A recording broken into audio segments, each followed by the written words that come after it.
안녕하세요 여러분, 성공합시다. 오늘은 데살로니가 2장 13절부터 살펴볼 건데요.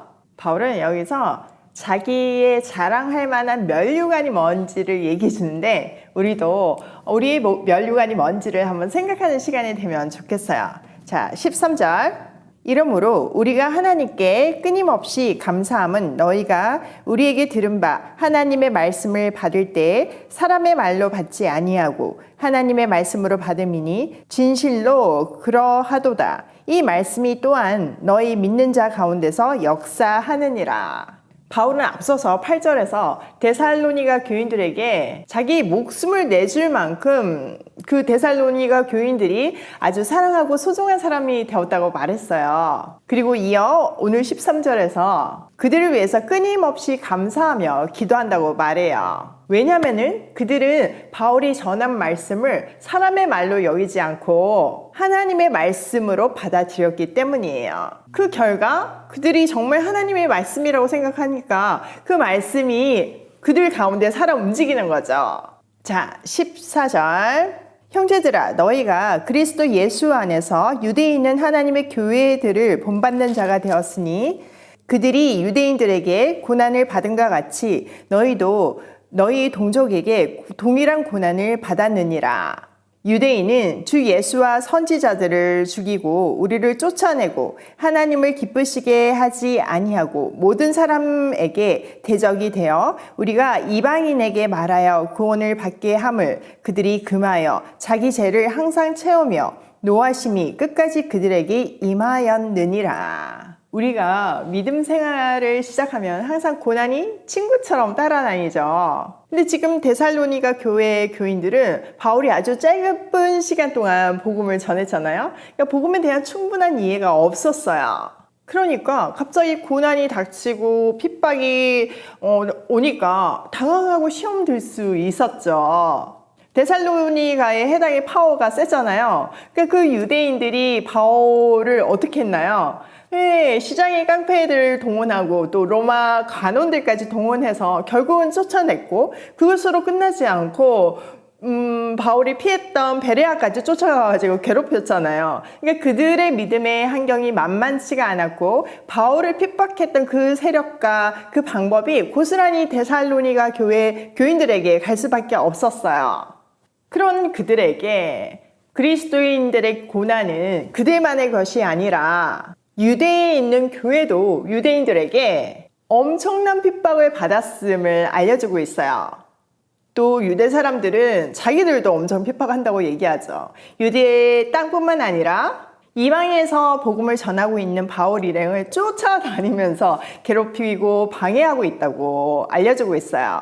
그러니까 데살로니가 교회가 하나님께서 기뻐하시는 교회의 그 원래의 모습으로 가고 있다는 사인임을, 그 건강한 사인이 고난임을 알려주면서 그들을 격려하고 세워주고 있어요. 그 유대인들의 죄에 대해서는 마지막 날에 하나님의 진노가 그들에게 임할 것이라고 걱정하지 말라고 위로해 주죠. 자, 17절. 형제들아, 우리가 잠시 너희를 떠난 것은 얼굴이요 마음은 아니니 너희 얼굴 보기를 열정으로 더욱 힘썼노라. 그러므로 나 바울은 한 번, 두 번 너희에게 가고자 하였으나 사탄이 우리를 막았도다. 바울은요, 유대인들의 핍박에 의해서 데살로니가 교인들을 떠날 수밖에 없었어요. 그러니까 바울을 향했던 핍박이 고스란히 이제는 성도들한테 갔겠죠. 그런 상황에서 데살로니가 교인들은 담임 목사님인 바울이 자기들을 버리고 떠난 것처럼 느껴졌던 거예요. 정치적인 상황이 조금 나아지면 돌아오겠다고 바울이 약속하고 갔는데 결국 돌아오지 못하자 너무 많이 실망을 한 거죠. 마치 고아처럼 막막하고 버려진 느낌을 지울 수가 없었어요. 그러니까 자연스럽게 두려움과 원망이 그들 가운데 있을 수밖에 없었죠. 거기에 대해서 바울이 지금 해명하고 있어요. 떠난 것은 얼굴이지 마음은 아니라는 거예요. 또 몇 번이고 데살로니가로 가려고 노력했지만 사탄의 방해로 가지 못했던 상황들을 설명하고 있어요. 19절. 우리의 소망이나 기쁨이나 자랑의 면류관이 무엇이냐? 그가 강림하실 때 우리 주 예수 앞에 너희가 아니냐? 너희는 우리의 영광이요 기쁨이니라. 와우. 바울은요, 주님이 다시 오실 때 그분 앞에서 희망과 기쁨과 자랑할 만한 면류관이 데살로니가 교인들이라고 말하고 있어요. 구원받은 그들이 바울팀의 영광이요 기쁨이라고 고백하고 있죠. 진짜 그래요. 제 하루 일정이 진짜 촘촘하거든요.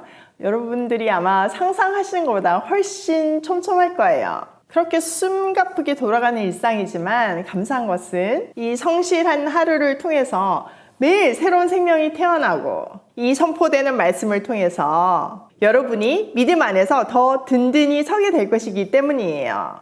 진짜 생각하면 할수록 감격이에요. 또 때가 되니까 그냥 삶에서도 이렇게 힐링할 수 있는 공간을 주셔서 얼마나 감사한지 몰라요. 사실 이사를 한다는 거는 쉬운 일이 아니죠. 그리고 뭐 똑같은 아파트에서 아파트, 같은 동네로 이사하는 것이 아니라 완전 새로운 공간으로, 완전 새로운 지역으로 이사를 하게 되니까 진짜 할 것도 많고 힘들기도 하더라고요. 그런데 가장 힘들고 부담이 됐던 거는 바로 이 말씀이었어요. 이사 중에는 영상 찍기가 굉장히 어렵고 또 돌발 상황이 발생을 하잖아요. 그래서 미리 찍느라고 진짜 몇 배로 힘이 들었답니다. 그런데요, 그 말씀을 기다릴 한 영혼을 생각하면 힘이 나더라고요. 말씀을 전하는 것은 제게 가장 행복한 일이자 가장 부담이 되는 일이에요. 하나님의 말씀을 전한다는 것이 얼마나 만만치 않겠어요. 그리고 매일 아침에 이렇게 묵상하고 영상을 찍는다는 거는 이거는 인간이 할 수 있는 성실이 아니라 정말 하나님이 주시는 힘이 없으면, 하나님이 주시는 은혜가 없으면 할 수 없는 일이라고 저는 매일 고백해요. 그러나 매일 성실함으로 열정적으로 말씀을 전할 수 있는 것은 제 시선이 예수 그리스도께 고정되어 있기 때문이에요. 또 여러분에게 매일 전달하는 이 말씀이 나를 살린다는 것을 매 순간 경험하기 때문이에요. 우리가 이렇게 말씀을 나누면 이 말씀이 살아 움직이잖아요. 그 살아 움직이는 말씀이 내 삶을 정말 행복하고 복되게 하잖아요. 그러니까 이 맛보아하는 말씀, 그리고 그 말씀을 함께 공유하는 여러분들이 저의 면류관이자 상급입니다. 이 귀한 시간을 함께 해주는 여러분들께 진심으로 감사드려요. 자, 오늘 내용을 한번 정리를 해보면요. 첫 번째, 말씀을 하나님이 주시는 것으로 받아들일 때 그 말씀이 살아 움직인다. 진짜 이거는 공감하시죠? 이 글씨를 글씨로 보면 그냥 글씨일 뿐이에요. 그냥 이 책 안에 덮으면 없어지는 그냥 그런 글씨일 뿐인데 우리가 이거를 하나님의 말씀으로 받아들일 때 이게 정말 우리 삶을 살리고 나를 가게 하고 기적을 일으키죠. 두 번째, 고난은 이상한 것이 아니라 당연한 것이다. 여러분, 고난 중에 있다는 것은 하나님께서 여러분을 통해서 새로운 시작을 하시고 새로운 계획을 하신다는 사인이에요. 우리 인생은 크고 작은 고난 가운데 있죠. 그런데 그것이 이상한 것이 아니라 당연하다는 것을 받아들이고 또 그 고난을 주신 하나님을 기대해 보세요. 세 번째, 나의 희망, 나의 기쁨, 나의 자랑할 만한 면류관은 무엇인가?